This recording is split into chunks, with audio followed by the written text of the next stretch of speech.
Hi friends, ಎಲ್ರಿಗೂ ನಮಸ್ಕಾರ. Srivari knowledge ಚಾನಲ್ಗೆ ಸ್ವಾಗತ. ವೈಕುಂಠ ಏಕಾದಶಿ ಹತ್ತಿರ ಬಂತು, 30ನೇ ತಾರೀಕು. ನಮಗೆಲ್ಲ ಗೊತ್ತು. ಆ ದಿವಸ ಉತ್ತರ ದ್ವಾರದಲ್ಲಿ ಸ್ವರ್ಗದ ಬಾಗಿಲು ಅಂತ ಹೇಳ್ತೀವಿ. ಆ ದ್ವಾರ ವೆಂಕಟರಮಣ ಸ್ವಾಮಿಯ ಉತ್ಸವ ಮೂರ್ತಿನಿಟ್ಟಿರ್ತಾರೆ. ನಾವು ಅದರ ಕೆಳಗಡೆಯಿಂದ ಬಂದು ದೇವ್ರನ್ನ ನೋಡಿದ್ರೆ ನಮಗೆ ಮೋಕ್ಷ ಲಭಿಸುತ್ತೆ ಅಂತ. ಆದರೆ ಮನೇಲಿ ವೈಕುಂಠ ಏಕಾದಶಿ ಹೆಂಗೆ ಆಚರಣೆ ಮಾಡಬೇಕು ಅಂತ ಈ ವಿಡಿಯೋದಲ್ಲಿ ಹೇಳ್ತೀನಿ. ಈ ವ್ರತನ ಆರಂಭಿಸೋರು ದಶಮಿ ದಿನ ಮಧ್ಯಾಹ್ನ ಮಾತ್ರ ಊಟ ಮಾಡಿ, ಸಾಯಂಕಾಲ ಮನೆ ಮುಂದೆ ಸಾರಿಸಿ, ರಂಗೋಲಿ ಹಾಕಿ, ತಳಿರು ತೋರಣ ಕಟ್ಟಿ, ಸ್ನಾನ ಆದಮೇಲೆ ತುಳಸಿ ಪೂಜೆ ಮಾಡಿ, ದೀಪ ಹಚ್ಚಿ, ಮಾರನೇ ದಿನ ಏಕಾದಶಿ ವ್ರತ ಮಾಡೋಕ್ಕೆ ಸಿದ್ಧತೆ ಮಾಡ್ಕೋಬೇಕು. ಹಾಗೆ ಕೆಲವರು ಅರಿಶಿನ ದಾರ ಕಟ್ಟಿ ಸಂಕಲ್ಪ ಕೂಡ ಮಾಡ್ಕೋತಾರೆ. ರಾತ್ರಿ ಇಡೀ ಅಲ್ಲದೆ ಹೋದರೂ ಒಂದು 10-11 ಗಂಟೆ ತನಕ ವಿಷ್ಣು ಸಹಸ್ರನಾಮ ಅದೆಲ್ಲ ಹೇಳ್ಕೊಂಡು ವಿಷ್ಣು ನಾಮಸ್ಮರಣೆ ಮಾಡ್ತಾ ಇರ್ತಾರೆ. ಮಾರನೇ ದಿನ ಸೂರ್ಯೋದಯಕ್ಕೆ ಮೊದಲೇ ಎದ್ದು ತಲೆಗೆ ಸ್ನಾನ ಮಾಡಿ, ತಲೆಗೆ ಸ್ನಾನ ಅಂತ ಹೇಳಿದ್ರೆ ಒಂದು ಉದ್ದರಣೆ ಹಾಲು ಹಾಕ್ಕೊಂಡು ತಲೆಗೆ ಸ್ನಾನ ಮಾಡಬೇಕು. ಶುಚಿರ್ಭೂತರಾಗಿ ವಿಷ್ಣುವಿನ ಪೂಜೆ ಮಾಡಬೇಕು. ಉಪವಾಸ ಮಾಡೋಕ್ಕಾಗದೇ ಇರೋರು ಆ ದಿವಸ ಹಣ್ಣು ಹಾಲು ಸೇವನೆ ಮಾಡ್ಬೋದು. ಅವಲಕ್ಕಿ ತಗೋತಾರೆ ಕೆಲವರು ಈ ಕಾಳಿನಿಂದ ಮಾಡಿರೋ ಅಂಥ ಪದಾರ್ಥವನ್ನು ತಗೋತಾರೆ. ಆದರೆ ಅಕ್ಕಿಯನ್ನು ಸೇವನೆ ಮಾಡಬಾರ್ದು ಅಂತ ಹೇಳ್ತಾರೆ. ಹೀಗೆ ಶಾವಿಗೆ ಪಾಯಸ ಅಂಥದ್ದೇನಾದರೂ ಒಂದು ಸಿಹಿ ಪದಾರ್ಥ ಕೂಡ ಸೇವನೆ ಮಾಡ್ಬೋದು. ವಿಷ್ಣು ಮತ್ತು ಲಕ್ಷ್ಮಿಯರ ಫೋಟೋ ಇಟ್ಕೊಂಡು ವಿಷ್ಣು ಸಹಸ್ರನಾಮ ಅಷ್ಟೋತ್ರ ಆದರೂ ಹೇಳ್ಕೋಬೇಕು. ವಿಷ್ಣುಗೆ ತುಳಸಿಯಿಂದ ಪೂಜೆ ಮಾಡಿ, ಅವನಿಗೆ ತುಂಬ ಇಷ್ಟವಾದಂಥ ಕಮಲದ ಹೂವು, ಸೇವಂತಿಗೆ, ಕೇದಿಗೆ, ವೈಜಯಂತಿ ಹೂಗಳಿಂದ ದೊರಕಿದ್ರೆ ಪೂಜೆ ಮಾಡಿದ್ರೆ ಒಳ್ಳೆಯದು. ಕರ್ಪೂರದ ಆರತಿ ಮಾಡಿ, ತುಳಸಿ ಕರ್ಪೂರ ಹಾಕಿ ತೀರ್ಥ ಸೇವನೆ ಕೂಡ ಮಾಡಬೇಕು. ದೇವರಿಗೆ ಹಾಲು ಹಾಕಿ ತಯಾರಿಸಿದ ಹುಗ್ಗಿ ಅಂದರೆ ಅನ್ನದ ಹುಗ್ಗಿ ಅಲ್ಲ, ಅವಲಕ್ಕಿಯಿಂದ ಕೂಡ ಹುಗ್ಗಿ ಮಾಡ್ಬೋದು. ಸಬ್ಬಕ್ಕಿಯಿಂದ ಕೂಡ ಹುಗ್ಗಿ ಮಾಡಿ ನೈವೇದ್ಯ ಮಾಡ್ತಾರೆ. ಶ್ರದ್ಧಾ ಭಕ್ತಿಯಿಂದ ಮಾಡಿ ದೇವರ ಧ್ಯಾನದಿಂದ ಅದೃಷ್ಟ, ಸಂಪತ್ತು, ಯಶಸ್ಸು ಹೀಗೆ ಮುಂತಾದ ಭೌತಿಕ ಲಾಭಗಳು ದೊರೆಯುತ್ತೆ ಅಂತ ಹೇಳ್ತಾರೆ.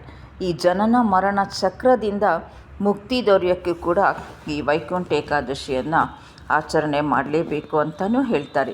ಓಂ ನಮೋ ವೆಂಕಟೇಶಾಯ ಅನ್ನೋ ಒಂದು ಮಂತ್ರನ ಜಪಿಸಿದ್ರೂ ಕೂಡ ಸಾಕು, ದೇವ್ರಿಗೆ ಹತ್ತಿರ ಆಗ್ತೀವಿ ಅಂತ. ಸಾಯಂಕಾಲ ವಿಷ್ಣುವಿಗೆ ಸಂಬಂಧಿಸಿದ ದೇವಸ್ಥಾನಗಳಿಗೆ ಹೋಗಿ ಉತ್ತರ ಬಾಗಿಲಿಂದ ತಲೆ ಬಗ್ಗಿ ಪ್ರವೇಶ ಮಾಡಿ ಪೂಜೆ ಮಾಡಬೇಕು. ಸಾಮಾನ್ಯವಾಗಿ ಅವತ್ತು ಎಲ್ಲ ದೇವಸ್ಥಾನಗಳ ಬಾಗಿಲು ಪೂರ್ತಿ ತೆಗೆದೇ ಇರುತ್ತೆ, ಅಂದರೆ ವಿಷ್ಣು ದೇವಸ್ಥಾನದ ಬಾಗಿಲುಗಳು. ಸೊ ಹೀಗೆ ದೇವರ ಸ್ಮರಣೆಯಲ್ಲೇ ನಿರತರಾಗಿ ನಾಮಸ್ಮರಣೆ, ಭಜನೆ, ಹೀಗೆ ಸಂಕೀರ್ತನೆಗಳೊಂದಿಗೆ ಕಾಲ ಕಳಿಬೇಕು. ದಶಮಿ ದಿನದಿಂದನೇ ಸಂಕಲ್ಪ ಮಾಡ್ಕೋಬೇಕು. ಆಮೇಲೆ ಮಾರನೇ ದಿನ ದ್ವಾದಶಿ ದಿನ ಬೆಳಗ್ಗೆ ಮತ್ತೆ ಇನ್ನೊಂದು ಸತಿ ತಲೆಗೆ ಸ್ನಾನ ಮಾಡಿಕೊಂಡು ದೇವರಿಗೆ ತುಪ್ಪದ ಆರತಿ ಎಲ್ಲ ಮಾಡಿ, ಕರ್ಪೂರದ ಆರತಿ ಮಾಡಿ, ಮತ್ತೆ ಇನ್ನೊಂದು ಸತಿ ವಿಷ್ಣುವಿನ ಅಷ್ಟೋತ್ರ ಮಾಡಿ, ಗೋಪೂಜೆ ಮಾಡಿ, ಆ ದಿವಸ ಬೆಳಗ್ಗೆನೇ ಊಟ ಮಾಡ್ತಾರೆ. ಕೆಲವರು ಆದವರು ಮಧ್ಯಾಹ್ನ ತನಕನೂ ಇರ್ಬೋದು. ಹಾಗೆ ಈ ಥರ ಒಂದು ಸಂಜೆ ನಕ್ಷತ್ರ ದರ್ಶನ ಮಾಡಿ ಅಲ್ಲಿಗೆ ವ್ರತ ಒಂದು ಸಂಪೂರ್ಣ ಆಯಿತು ಅಂತ. ಹಾಗಾದರೆ ಇದನ್ನು ಮಾಡಿದ್ರೆ ಏನು ಸಿಗತ್ತೆ ಅಂತಂದರೆ, ಈಗ ತಾನು ಹೇಳ್ದಂಗೆ ನಮ್ಮ ಮನಸ್ಸಿನ ಕೋರಿಕೆಗಳು ಈಡೇರ್ಬೋದು, ಜನನ ಮರಣ ಚಕ್ರದಿಂದ ನಾವು ವಿಮುಕ್ತರಾಗ್ತೇವೆ ಅಂತಲೂ ಹೇಳ್ತಾರೆ. ಹಿಂದೆ ಸುಕೇತುಮಾನ ಅಂತ ಒಬ್ಬ ರಾಜ ಇದ್ದ. ಮಕ್ಕಳಿರಲಿಲ್ಲ ಅವನಿಗೆ.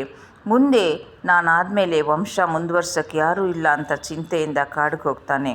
ಆಗ ಋಷಿ ಮುನಿಗಳನ್ನು ಭೇಟಿ ಮಾಡಿದಾಗ ಅವ್ರು ಹೇಳ್ತಾರೆ, ವೈಕುಂಠ ಏಕಾದಶಿ ಮಾಡು. ಆ ದಿವಸ ಭಕ್ತಿಯಿಂದ ನೀನು ವಿಷ್ಣುವಿನ ನಾಮಸ್ಮರಣೆ ಮಾಡ್ತಾಯಿರು. ನಿನಗೆ ಖಂಡಿತ ವಿಷ್ಣು ನಿನಗೆ ಸಂತಾನ ಅನುಗ್ರಹ ಮಾಡ್ತಾನೆ ಅಂತ. ಹೀಗೆ ಅವನು ಭಕ್ತಿಯಿಂದ ಪೂಜೆ ಮಾಡಿದಾಗ ಮುಂದೆ ಅವನ ಸಂತಾನ ಮುಂದುವರೆದು ಸುಖ ಸಂತೋಷದಿಂದ ರಾಜ್ಯಭಾರ ಮಾಡಿದ್ರು ಅಂತ. ಇನ್ನು ಈ ವೈಕುಂಠ ಏಕಾದಶಿ ಯಾವತ್ತು ಅಂತ ಹೇಳಿದ್ರೆ, ಶ್ರೀಕೃಷ್ಣ ನಿಮಗೆ ಗೊತ್ತೇ ಇದೆ, ಬೃಂದಾವನದಲ್ಲಿ ತುಂಬ ಆಟ ಆಡ್ತಾ ಇರ್ತಾನೆ. ನಂದಗೋಪನ ವೈಕುಂಠಕ್ಕೆ ಕರ್ಕೊಂಡು ಹೋಗಿ ವಾಪಸ್ ಬಂದಾಗ ವೈಕುಂಠದ ವರ್ಣನೆ ಮಾಡ್ತಾನೆ ಎಲ್ಲರಿಗೂ. ಆಗ ಊರಿನ ಗೋಪಾಲಕರು ನಮಗೂ ವೈಕುಂಠ ದರ್ಶನ ಮಾಡಿಸು ಅಂತ ಆಸೆ ಪಡ್ತಾರೆ. ಆಗ ಕೃಷ್ಣ ಅವರೆಲ್ಲರಿಗೂ ಹೇಳ್ತಾನೆ, ಯಮುನಾ ನದಿ ಹತ್ತಿರ ಇರೋ ಬ್ರಹ್ಮಕುಂಡ ಅನ್ನೋ ಕಡೆ ನೀವೆಲ್ಲ ಮುಳುಗಿ ಎದ್ದುಬಿಟ್ಟು ಬನ್ನಿ ಅಂತ ಹೇಳ್ತಾರೆ. ಹಾಗೆ ಸ್ನಾನ ಮಾಡ್ಕೊಂಡು ಬಂದಾಗ ಅವ್ರಿಗೆಲ್ಲ ವೈಕುಂಠದ ವೈಭೋಗ ಗೋಚಾರ ಆಗತ್ತಂತೆ. ಆ ದಿವಸನೇ ವೈಕುಂಠ ಏಕಾದಶಿ ಆಗಿತ್ತಂತೆ. ಇದು ವಿಷ್ಣುವಿನ ನಾಮಸ್ಮರಣೆ, ವೈಕುಂಠ ಏಕಾದಶಿಯ ಪೂಜೆ ಮನೆಯಲ್ಲಿ, ಆಮೇಲೆ ದೇವಸ್ಥಾನದಲ್ಲಿ ಉತ್ತರ ದ್ವಾರದಲ್ಲಿ ವಿಷ್ಣುವಿನ ಉತ್ಸವ ಮೂರ್ತಿ ಕೆಳಗೆ ಹೋಗಿ ತಲೆ ಬಗ್ಗಿ ಹೋಗಿ ಮತ್ತೆ ತಲೆ ಎತ್ತಿ ಅವನನ್ನು ನಮಸ್ಕಾರ ಮಾಡಿ ಸ್ಮರಣೆ ಮಾಡಿದಾಗ 7 ಜನ್ಮಗಳ ಪಾಪವನ್ನು ಕಳೆದು ಪುಣ್ಯ ಪ್ರಾಪ್ತಿಯಾಗತ್ತೆ ಅಂತಲೂ ಹೇಳ್ತಾರೆ. ಮುರ ಅನ್ನೋ ರಾಕ್ಷಸ ದೇವತೆಗಳಿಗೆ ತುಂಬ ಕಷ್ಟ ಕೊಡ್ತಾ ಇರ್ತಾನಂತೆ. ಅದರಿಂದ ನೊಂದ ದೇವತೆಗಳು ವಿಷ್ಣುವಿನ ಹತ್ರ ಹೋಗಿ ತಮ್ಮ ಗೋಳು ಹೇಳ್ಕೊತಾರೆ. ಆಗ ವಿಷ್ಣು ಮುರನನ್ನು ಕೊಲ್ತಾನಂತೆ. ಆ ದಿವಸ ವೈಕುಂಠ ಏಕಾದಶಿ ಆಗಿರತ್ತೆ. ವೈಕುಂಠ ಏಕಾದಶಿಗೆ ನೀನು ಪ್ರೀತಿ ಪಾತ್ರ ಆಗುವಂಥ ವರ ಕೂಡ ಕೊಡ್ತಾನೆ. ಕೊಂದಿದ್ದು ಅವನೇ, ವರ ಕೊಟ್ಟಿದ್ದು ಅವನೇ.